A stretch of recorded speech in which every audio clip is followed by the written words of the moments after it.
Hello and I welcome you all once again to our YouTube channel हमारा विद्यालय YouTube channel में आपका स्वागत है। आज हम फिर से अपने PY की वो प्रैक्टिस सेशन को ही आगे बढ़ा रहे हैं। अभी हम लोग ने लास्ट के सेशन में कुछ क्वेश्चंस डिस्कस किए थे जो कि बेसिकली आने वाले एग्जाम्स जो भी हुए हैं अभी उसमें आए हुए हैं, ताकि एक आपको एक ग्लिम्स मिल पाए कि हाँ एक्चुअली में जो क्वेश्चंस हम लोग ने किए हैं वो किस तरीके से हमारे टॉपिक जो भी हमने अभी तक कवर किया है उसमें कैसे रिलेट करते हैं। तो कुछ और क्वेश्चंस की भी प्रैक्टिस करते हैं आज फिर से हम लोग। मैं होप करता हूँ कि जो भी मैं पढ़ा रहा हूँगा वो आपको समझ में आ रहा होगा। इन केस कुछ भी दिक्कत आती है तो आप हमारे यूट्यूब चैनल के कमेंट सेक्शन में उसको ड्रॉप कर सकते हैं, कोई भी क्वेरी, एंड हमारी टीम और मैं उसको जल्द से जल्द रेक्टिफाई करने का या आपको रीच आउट करने का ट्राई करूँगा। ठीक है, तो शुरू करते हैं आज के सेशन को फिर से। पहला क्वेश्चन देखते हैं बच्चे, यहाँ पे क्या है। In doing a question of division with zero remainder a candidate took 12 as a divisor instead of 21। The question obtained by him was 35। The correct question is. ठीक है, तो इसमें क्या क्या चीज़ें पहले लिखी हुई है देख लो एक बार। In doing a question of division with zero remainder, तो उसने बोल दिया है भाई कि हमारा जो रिमाइंडर होगा वहाँ पे क्या होगा, जीरो होगा। A candidate took 12 as a divisor. तो 12 एज अ डिवाइजर, डिवाइजर मतलब मैंने एक रूल बताया था ना, ये वाला याद होगा आई गेस, जो हमने पहले क्वेश्चन में डिस्कस किया था। डिवाइजर इज इक्वल टू क्या होता है, डिविडेंड, सॉरी एक सेकेंड,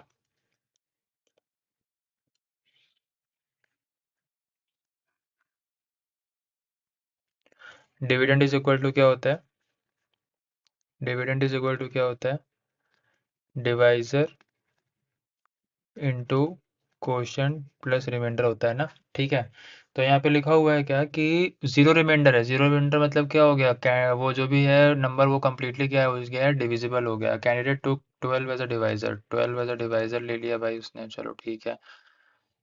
इंस्टेड ऑफ 21 लेना था बट 12 ले लिया। The question obtain for him was 35। तो यहाँ से नंबर तो क्लियरली समझ में आ रहा है ना हमको। 12 इंटू 35 क्या होता है यार, देख लो। 35 से मल्टीप्लाई करके, 2 5 जा 10, 2 3 जा 6, 1 7, 1 5 जा 5, 1 3 जा 3, तो 420 हमारा नंबर है। ठीक है, तो डिविडेंड हमारा आ गया क्या, 420। The question obtained by him was 35। The correct question is, the correct question is, तो यहाँ पे जो हमारा क्वेश्चन आएगा वो क्या आएगा, अब जो डिविडेंड है वो हमारा क्या है, 420 है। अब एक्चुअली में उसको किससे करना था डिवाइड, 21 से करना था। तो इसको जब तुम डिवाइड करोगे तो ये कितना आ जाएगा, 21 इंटू टू टाइम्स में अगर इसको करें, 2 1 जा 2, 2 2 जा 4, तो इसका आंसर कितना आ जाएगा, 20 आ जाएगा। ठीक है, जो डिवाइड करके देख लो ना। तो ये हमारा आंसर है इसका, 20। ठीक है, आई होप समझ में आया होगा। सिंपल है, वही हमने जो पढ़ा था, dividend is equal to divisor into quotient plus remainder, उसी का फॉर्मूला लगाया है इसमें। आया हुआ क्वेश्चन है एसएससी का। ठीक है, तो आगे देखते हैं क्या है। In a division problem, the divisor is 7 times of quotient and 5 times of remainder. If the dividend is 6 times of remainder, then the quotient is equal to। ठीक है, तो बनाते हैं इसको। क्या है, in a division problem the divisor is 7 times that of quotient. Dividend क्या होता है, अंदर होता है, डिवाइजर क्या होता है, ये सब चीज़ें आई होप तुमको समझ में आ गई होगी। अब ज़्यादा इस पे आइट्रेट करने का ज़रूरत नहीं है। यहाँ पे कोई नंबर होगा एक्स वाई जी, और यहाँ पे एक रिमाइंडर होगा। ठीक, यही तो होता है, यही तो समझाया था। Dividend is equal to divisor into quotient plus remainder. ठीक है, अब इक्वेशन देख लेते हैं। The divisor is 7 times of quotient. Divisor क्या है हमारा, 7 times of quotient and 5 times of remainder है। तो रिमाइंडर को मान लो, हम इसमें एक नंबर x मान लेते हैं, तो जो क्वोशिएंट है वो क्या हो जाएगा बेटा, क्वोशिएंट क्या हो जाएगा, 5x हो जाएगा। ठीक है, and divisor is 7 times of quotient. ठीक है, divisor is 7 times of quotient and 5 times of remainder. Divisor is 7 times of quotient, sorry एक सेकेंड, ये गड़बड़ हो गया, गलत है यहाँ पे।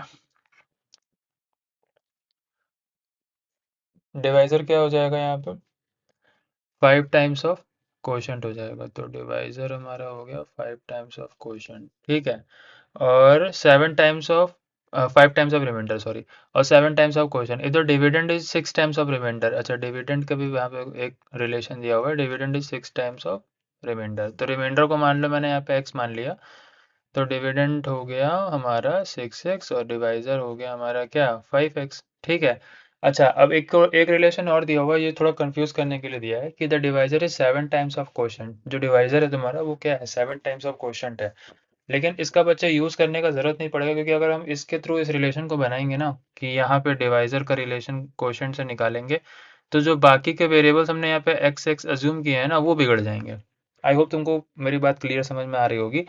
देखो मैं क्या कहना चाह रहा हूँ कि यहाँ पे अगर मैं डिवाइज़र और क्वोशिएंट के बीच में रिलेशन निकालना शुरू करूँगा, तो हमारा जो यहाँ पे मैंने आर के रिस्पेक्ट में यहाँ पे रिलेशंस बनाए हैं ना, 5x का, 6x का, x का, ये सारी चीज़ें फिर डिस्टर्ब आउट हो जाएंगी। ठीक है, तो इस वजह से हम लोग क्या कर रहे हैं कि जो क्वोशिएंट का वैल्यू है डिवाइज़र के साथ में रिलेशन, उसको हम लोग नेगलेक्ट कर रहे हैं, और यहाँ पे हम लोग क्या कर रहे हैं, इसके थ्रू लेके चल रहे हैं, जो कि आर के रिस्पेक्ट में कर रहे हैं, क्योंकि आर के रिस्पेक्ट में हमको ऑलरेडी दो इक्वेशंस मिल रही है, जो कि हमारे को सॉल्व करने के लिए काफ़ी है, तो हम लोग उसी को लेके चल रहे हैं आगे। ठीक है, तो हमारा अभी यहाँ पे इक्वेशन क्या बना, 5x 6x।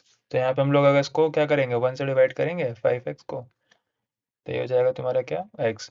तो यहाँ पे हम लोग सेटिस्फाई कर रहे हैं ना, जो रिमाइंडर आ रहा है वो क्या आ रहा है, x आ रहा है, और जो 5x से हमने इसको डिवाइड किया, तो वहाँ पे जो हमारा जो क्वोशिएंट आ रहा है वो क्या आ रहा है, 1 आ रहा है। तो इसका आंसर क्या हो जाएगा, क्वोशिएंट इज इक्वल टू 1। ठीक है, तो इसका आंसर क्या आ गया, 1।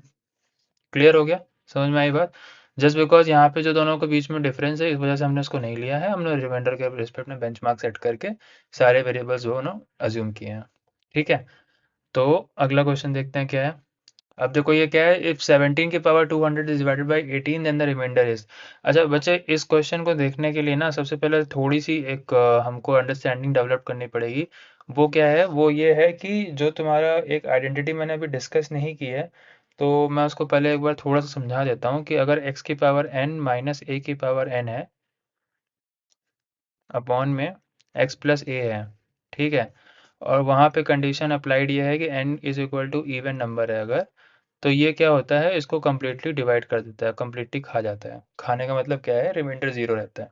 ठीक है, तो इसी आइडेंटिटी का यूज करके हमको इस आइडेंटिटी का यूज करके हमको क्या करना है, यहाँ पे रिमाइंडर को फाइंड आउट करना है। क्लियर हो गई बात।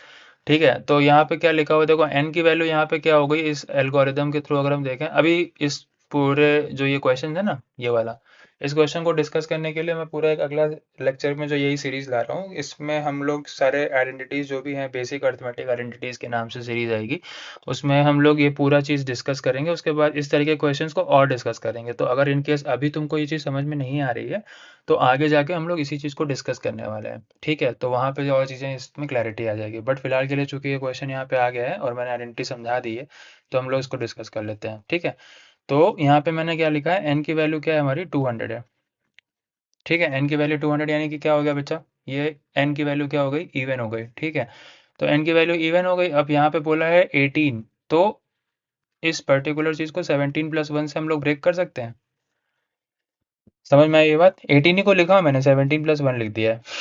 ठीक है, तो 17 की पावर में 200 माइनस 1 की पावर में 200। ठीक है, तो 17 की पावर में 200 माइनस 1 की पावर में 200। अब इसको मैं अगर बोलूं कि ये पूरा का पूरा कंप्लीटेड डिविजिबल है, तो ये मैं किस बेसिस पे कह पा रहा हूँ, इस आइडेंटिटी की बेसिस पे कह पा रहा हूँ कि अगर मैं इसको डिवाइड करूंगा तो कंप्लीटली डिवाइड हो जाएगा। एग्जाम्पल के लिए थोड़ा सा और इजी करके समझाता हूँ मैं तुमको इसको। जैसे मान लो मैंने यहाँ पे लिखा 3 की पावर 2 माइनस 1 की पावर 2 अपॉन में 3 प्लस 1। देखो ये पूरा डिवाइड हो जाएगा कैसे, 3 की पावर 2 क्या होता है, 9, 9 माइनस 1 8, और यहाँ पे क्या हो जाएगा 4। तो 8 डिवाइड बाई 4 सबको पता है, इसको डिवाइड करोगे तो कम्प्लीटली डिवाइड होकर 2 बन जाएगा। ठीक है, रिमाइंडर जीरो आएगा ना। सेम मैं काम यहीं पे यहाँ पे भी बोल रहा हूँ। तो अगर मैं मान लो यहाँ पे 17 की पावर 200 माइनस 1 की पावर 200 कम्प्लीटली डिवाइड हो रहा है, तो यहाँ पे 17 की पावर 200 डिवाइड बाई 17 प्लस 1 अगर करेंगे, तो हमारा रिमाइंडर क्या आ जाएगा, 1 आ जाएगा। क्यों आएगा, क्योंकि यहाँ पे देखो, अगर मैं यही चीज़ यहाँ पे करूँ, ये देखो यहाँ पे मैंने ये किया तो डिवाइड हो गया ना। अगर मैं यहाँ पे यही चीज़ करूँ 3 के पावर स्क्वायर में, यहाँ पे 3 प्लस 1, अब ये देखो क्या बन रहा है, 9 डिवाइड बाई 4 बन रहा है। अब यहाँ से तुम इसको डिवाइड करोगे तो रिमाइंडर का वैल्यू क्या आएगा, 1 आएगा ना। तो रिमाइंडर यहाँ पे 1 आ रहा है, यहाँ पे क्या आ रहा है, रिमाइंडर इसी तरह से 1 आ रहा है। तो कभी कभी ना क्या होता है, जो भी पूरा नंबर है ना, तुमको उसको थोड़ा सोचने के लिए छोटा कर दो। जब छोटा करोगे ना उसको, मतलब छोटा इन द सेंस मैं ये बोल रहा हूँ कि एल्गोरिदम में उसको थोड़ा सा एनालॉगी करने के लिए छोटे नंबर से सोचो कि क्या मैं बोलना चाह रहा हूँ। तो यहाँ पे मैंने एग्जाम्पल के लिए इसलिए 3 लिया, ताकि तुमको क्लियरिटी आ जाए वहाँ पे कि मैं बोलना क्या चाह रहा हूँ। और वैसे भी देखो ना यार, यहाँ पे 17 की पावर 200 है माइनस 1 की पावर 200 है, डिवाइड बाई 17 प्लस 1 कर रहा हूँ। अगर ये पूरा डिवाइड हो जा रहा है, तो 17 की पावर 200 में फिर माइनस में बच क्या रहा है हमारे पास रिमाइंडर में, 1 ही तो बच रहा है। 1 की पावर 200 है, तो यानी कि ये तो 1 ही हो गया। तो 1 ही बच रहा है, तो इसका मतलब क्या हो गया ये, यही तो रिमाइंडर है हमारा। ठीक है, तो इस तरीके से हमको इस क्वेश्चन को सॉल्व करना है। अगर ये चीज़ नहीं समझ में आई है कोई बात नहीं, आगे जाके मैं पूरा इस पे सेशन लूँगा, जब आइडेंटिटी डिस्कस करूँगा तो फिर से इस तरह के क्वेश्चन को हम लोग और ट्राई करेंगे। ठीक है, चलो बढ़िया।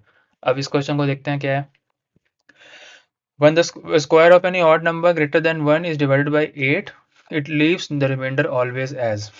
ठीक है, तो इसको क्या करना है, सिंपल एज्यूम कर लो, देख लो क्या लिखा हुआ है। When a square of any odd number greater than 1, तो square of any odd number क्या है, ऑड नंबर क्या होगा ग्रेटर देन 1 में? 3 ले सकते हो, 5 ले सकते हो, फिर आपका 7 हो गया, ठीक है, 9 हो गया, 11 हो गया। अब उसने बोला है ग्रेटर देन 1, बट इसको हम लोग को डिवाइड किससे करना है, 8 से करना है। हमारे पास ऑप्शंस क्या है, देखो यहाँ पे क्या है, ऑप्शन से क्रॉस वेरीफाई कर सकते हो कि ऑप्शन में जो नंबर है वो किस तरीके से हम लोग ला सकते हैं। तो मान लो मैंने यहाँ पे 8 किया, ठीक है, तो it always leaves remainder as, तो यहाँ पे हमारे पास 8 है, यहाँ पे सॉरी यहाँ पे हमारे पास 9 है, यहाँ पे 8 है, 8 वन जा 8 1, ठीक है। अब मान लो मैंने यहाँ पे 11 लिया, तो 8 वन जा 8, यहाँ पे आया 3 जो कि ऑप्शन में नहीं है, तो चेकआउट नहीं करोगे इसको। ठीक है, अब मान लो जैसे मैंने लिखा यहाँ पे 49, तो ये देखो क्या आ रहा है, 8 6 जा 48, देखो फिर 1 आ रहा है। ठीक है, और उसके बाद अगर मैं मान लो यहाँ पे लिखूँ 57, तो ये हो जाएगा 8 7 जा 56। ठीक है, तो ये देखो ये 1 आ रहा है। अब यहाँ पे सिंपल सी बात है, अगर मान लो यहाँ पे ऑप्शन में 3 दिया होता, यहाँ पे मान लो ऑप्शन में 3 दिया होता, ये 1 भी दिया होता, तब हमको इसको सिस्टमेटिकली सॉल्व करना होता है इस तरीके से, 2n+1 का वैल्यू लेके उसके बाद उसको फिर हम लोग डिवाइड करने का ट्राई करते हैं 8 से, फिर वहाँ से निकालने का ट्राई करते हैं कि एक्चुअली में इसकी वैल्यू क्या आती है, रिमाइंडर में 1 आता है। बट चूंकि यहाँ पे 3 नहीं दिया है ऑप्शन में, क्योंकि देखो यहाँ पे 3 आ रहा है 11 में, है ना, तो 11 में 3 आ रहा है, इसका मतलब क्या है, रिमाइंडर 3 भी आ सकता है, ऐसा नहीं कि रिमाइंडर 3 नहीं आ सकता है। ठीक है, अब जस्ट बिकॉज यहाँ पे तुम्हारे ऑप्शन बहुत इजी कर दिया उसने, तो इस वजह से हमारा यहाँ पे पहला ऑप्शन क्या हो जाएगा, राइट हो जाएगा। ठीक है, क्योंकि देखो यहाँ पे जनरली तुम्हारा 56 हो गया, 11 हो गया, 49 हो गया, और एज तुम्हारा कोई और नंबर होगा, जैसे 65 ले लो, 8 8 64 होता है, रिमाइंडर 1 आ जाएगा, तो वहाँ पे भी तुम्हारा क्या हो जाएगा, इस सेटिस्फाई कर देगा इस ऑप्शन को। तो कभी कभी क्या होता है, टाइम बचाने के लिए हमें ऑप्शन से क्लैरिफाई कर लेना चाहिए।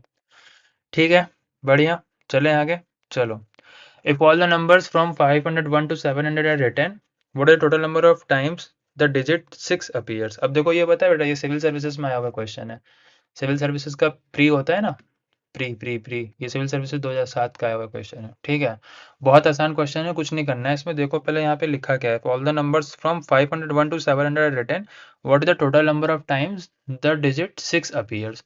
तो इसमें क्या करना है, हमको 500 से 1 का एक सेट बनाना है, 599 का, और दूसरा सेट बनाना है हमको कहाँ से कहाँ तक का, 600 से लेके 699 का।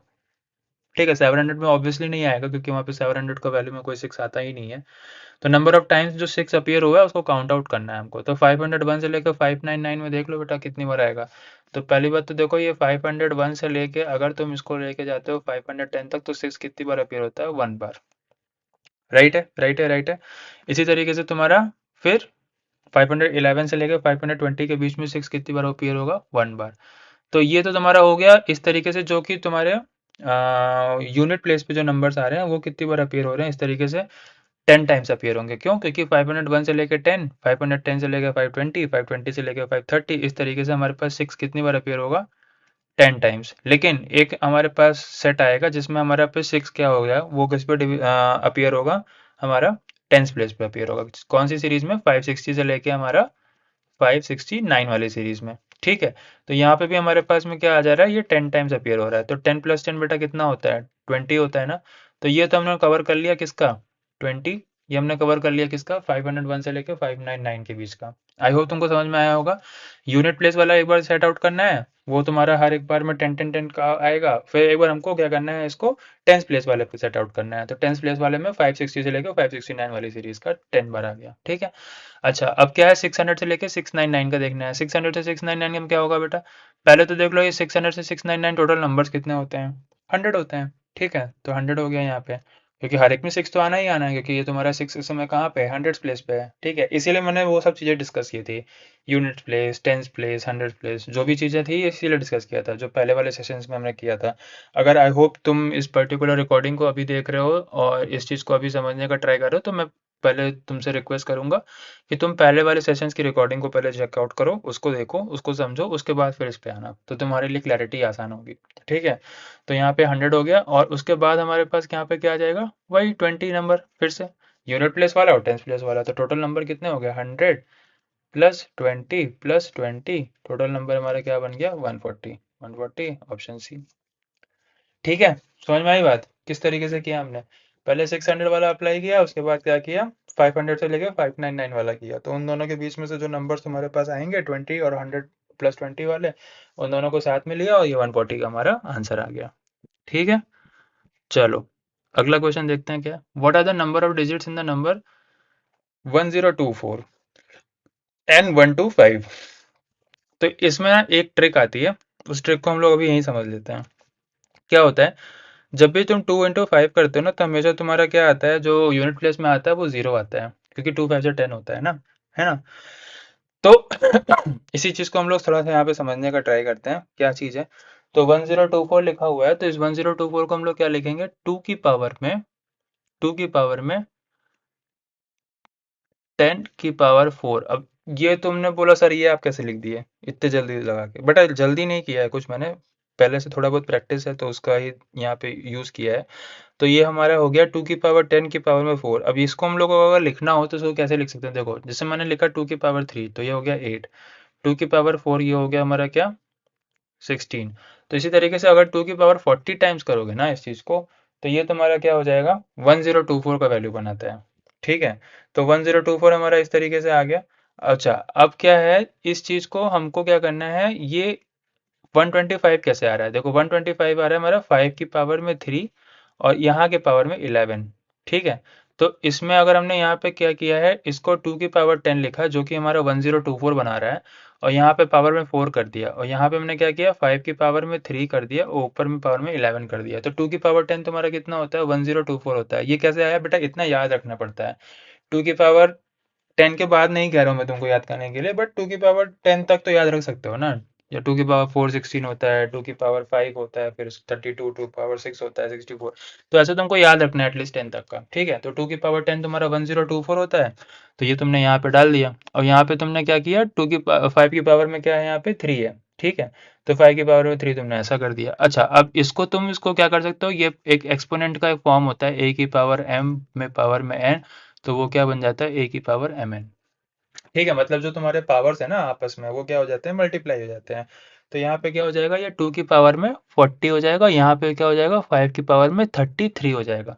अब यहाँ से तुम क्या कर सकते हो, 2 की पावर 3 को बाहर निकाल दो, और 2 की पावर 7 को ऐसा लिख सकते हो, और उसके बाद क्या कर दिया, 5 की पावर 33 कर दिया। बेटा ये थोड़ा सा एक्सपोनेंट का पार्ट है, अभी मैंने एक्सपोनेंट का सेशन नहीं लिया है, बट आई होप इतना एक्सपोनेंट तो तुमको आता होगा कि a की पावर m है इंटू a की पावर n है, तो ये हो जाएगा a की पावर m+n। ठीक है, अभी मैं इस पर्टिकुलर चीज़ पे मेरे को कमेंट करके बताना कि एक्सपोनेंट का सेशन आप लोग को चाहिए कि नहीं चाहिए, उसके हिसाब से हम लोग फिर इस सेशन को भी अरेंज करेंगे। ठीक है, बट यहाँ पे तो इतना आई गेस मैं मान के चल रहा हूँ कि एक्सपोनेंट इतना आता होगा, नहीं आता है तो मैं ऑब्वियसली इस पे सेशन लाऊंगा, आप लोग कमेंट सेक्शन में बताना इस चीज़ के बारे में। ठीक है, तो 2 की पावर 33 हो गया, 5 की पावर 33 हो गया, अब ये कितना बन जाएगा बेटा, 10 की पावर में 33 हो जाएगा। अब यहाँ पे क्या है, 2 की पावर में 7 है, तो 2 की पावर 7 कितना होता है, 2 की पावर 7 होता है हमारा 128, और ये हो जाएगा 10 की पावर में 33। तो 10 की पावर 33। अच्छा, अब 10 की पावर 2 अगर हम लिखते हैं तो कितना होता है, 100 होता है। अब इसी तरीके से 2 की पावर 10 की पावर 2 लिखेंगे तो कितना हो जाएगा, 200 हो जाएगा। तो यहाँ पे हमारे पास में कितने और जीरो आ रहे हैं, बोलो कितने जीरो आ रहे हैं, 33 जीरोज आ रहे हैं, और 33 में ये 3 ऐड कर दो, प्लस 33 ये हो गए, तो टोटल नंबर ऑफ डिजिट्स कितने हो गए हमारे, 36 हो गए। ठीक है, तो यही पूछा हमसे, what is the number of digits in the number 1024 की पावर 4 इंटू 125 की पावर 11। तो हमारा आंसर कितना आ जाएगा, 36। ठीक है, ये समझ में आई बात कैसे किया मैंने, तो इसको एक बार फिर से देखो अच्छे से, कैसे कैसे मैंने इसको एक्सपोनेंटली ब्रेक किया है। ब्रेक करने का मेरा ऑब्जेक्टिव क्या था, मेरे को ब्रेक इस तरीके से करना था कि मैं 2 की पावर और 5 की पावर में चीज़ों को ला सकूं। जैसे मैंने 2 की पावर और 5 की पावर में लाया, तो मैंने उस बात का फायदा उठाया कि 2 into 5 10 होता है, तो उसके अकॉर्डिंगली हमारे पास नंबर ऑफ जीरोस तो इवेलुएट हो गए ना। और तुमको डाउट करने का जरूरत नहीं है एग्जामिनर पे, एग्जामिनर हमेशा वैसे ही तुम्हारे पास में प्रॉब्लम देगा जहाँ पे तुम इस तरीके से जीरोस को फिगर आउट कर सकते हो। ठीक है, या कुछ ऐसे नंबर्स को फिगर आउट कर सकते हो जो कि बहुत ऑब्वियस है, जो कि पढ़ा जाता है। ठीक है, तो वहाँ पे तुम इस तरीके से 33 + 3 का ले लो, क्योंकि बाद में ये सवाल मत पूछना कि हाँ अरे सर यहाँ पे तो 2 की पावर और 5 की पावर में आपने बना दिया, कल को आप कुछ और नंबर लाए, नहीं आता है ऐसा, ठीक है। जो भी नंबर्स आते हैं वो आपको ऑलरेडी विजिबल आउट हो जाएंगे कि हाँ यहाँ पे ये नंबर इस तरीके का है, तो उसको किस तरीके से हैंडल करना है, ठीक है। समझ में आई बात? चलो अब आगे देखते हैं। क्या है the sum of the perfect square between 120 and 300।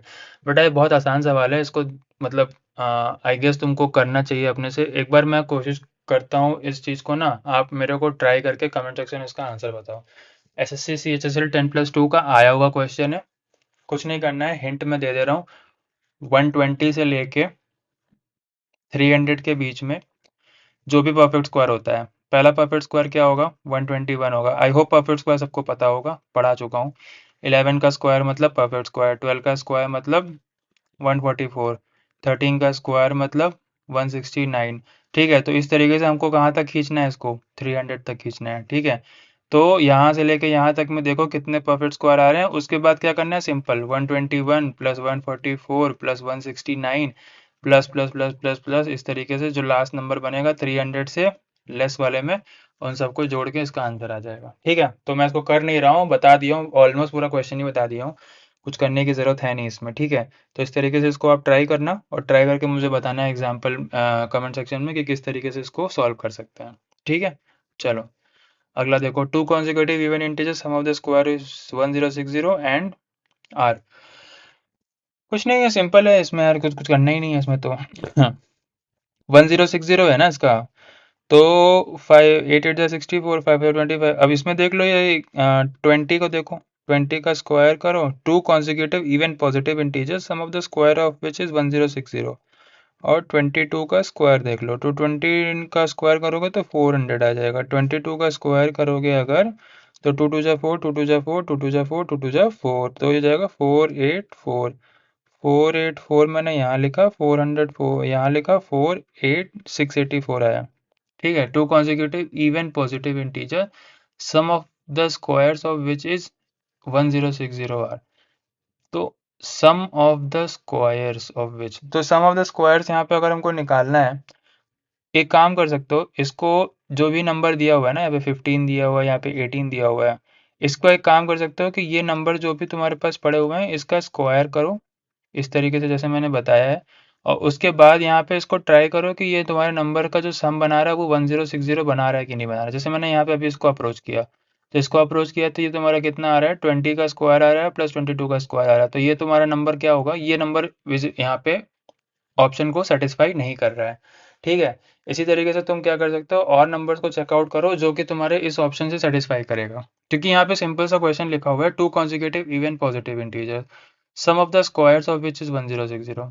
तो यहाँ पे बोला है सम ऑफ द स्क्वायर, जो स्क्वायर पहले आपको करना है, स्क्वायर करोगे उसके बाद सम आउट कर दोगे, जो भी तुम्हारा नंबर आएगा वो जो भी इसके ऑप्शन के साथ में 1060 बनाएगा सम करने के बाद, वही तुम्हारा ऑप्शन राइट होगा, ठीक है। तो ये वाला क्वेश्चन और ये वाला क्वेश्चन, ये क्वेश्चन तो ऑलरेडी मैंने बता दिया है, और ये वाला क्वेश्चन, इन दोनों क्वेश्चन को आप करके मेरे को बताना यहाँ पे कमेंट सेक्शन में, ताकि तुम लोग को भी लगे कि हाँ जो भी मैं यहाँ पे करवा रहा हूँ वो कितना तुम लोग यहाँ पे ग्रैप्स कर पा रहे हो और कितना तुम कर पा रहे हो, ठीक है। अगले सेशन जब मैं डिस्कस करूंगा तो मैं इस क्वेश्चन को किस तरीके से लाना है आंसर, और इसका तो मैंने ऑलरेडी बता चुका है, दोनों का मैं बताऊंगा कि किस तरीके से सॉल्व करना है, तो वहाँ पे तुम मैच कर सकते हो कि किस तरीके से करना है इस क्वेश्चन को, ठीक है। आई होप तुमको समझ में आ गया होगा कि क्या करना है इसको। अगर नहीं समझ में आया तो एक बार बता देना, बट यहाँ पे कुछ करना नहीं है, इनका सम करना है स्क्वायर्स का, तो स्क्वायर निकालो, स्क्वायर करने के बाद उसको सम करो, जो भी 1060 के बराबर आएगा वही तुम्हारा आंसर होगा, ठीक है। तो इन दोनों क्वेश्चन को तुमको सॉल्व करना है, इन दोनों क्वेश्चन को सॉल्व करके मुझे बताना, उसके बाद फिर हम लोग आगे की तरफ जो भी आइडेंटिटीज वाला सेक्शन है उसको फिर पढ़ेंगे, ठीक है। चलो इस सेशन को लाइक करो, सब्सक्राइब करो, जो भी लोग इस तरीके के एग्जाम की प्रिपरेशन कर रहे हैं उनको इस तरीके के सेशन को फॉरवर्ड करो, ताकि उन लोगों को भी इसके थ्रू हेल्प मिल पाए, ठीक है। तब तक के लिए मिलते हैं अगले सेशन में, बाय बाय।